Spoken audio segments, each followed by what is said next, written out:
Hello! Welcome to Cinema Episode 2.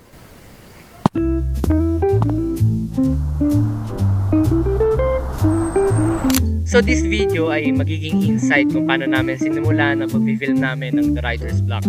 So this film will be an entry sa 2026 FAMAS Short Film Festival na mangyayari sa September ngayong taon na rin na to. So yeah, let's go!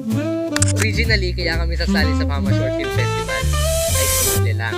Gusto namin mas maging magaling kami in filmmaking. Siyempre, so bata pa tayo, mas marami pa tayong matututunan.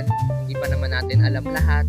So, it will be a good opportunity na sumali tayo sa isang gantong film competition para mas magaling-magaling tayo at our young age maging advanced na skills natin sa filmmaking. Yep, it's a good opportunity.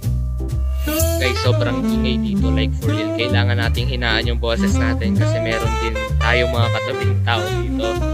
So by the way, itong magiging film namin follows the story of a writer na nagsusulat siya ng story ng isa pang character na writer din, pero malalaman niya sa susunod na meron palang plot twist na mangyayari. Marami tayong consideration sa paggawa ng pelikula na to at isa na dito ang shooting locations. So thank you kay Andre kasi pinayagan niya tayo mag-film sa bahay nila, and yun ang magsisilbing bahay ng character natin.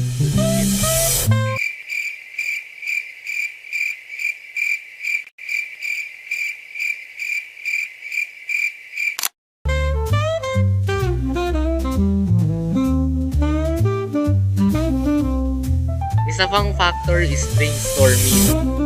So, ang gagawin namin pelikula, like what I said dun sa episode 1 ng cinematic episode natin, is meta cinema. And if nalimutan nyo na, here's another explanation kung ano nga ba ang meta cinema. May isang filmmaking technique kung saan yung mga characters na sa film is aware na sila ay nasa loob ng isang film. So, ito ay pwede natin i-derive sa kanilang mga actions or pwede rin sa kanilang mga dialogue.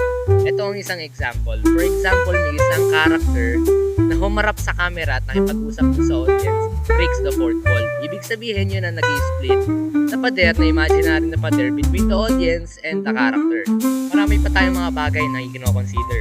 Cinematography, sound design, at kasama na rin dito ang brainstorming, tapos editing, color grading, and many more. Once we release Writer's Block, sana panoorin nyo. Magiging magandang pelikula yan. For today's episode, ito muna itatakal natin. And yeah, see you pag nasa film festival na tayo.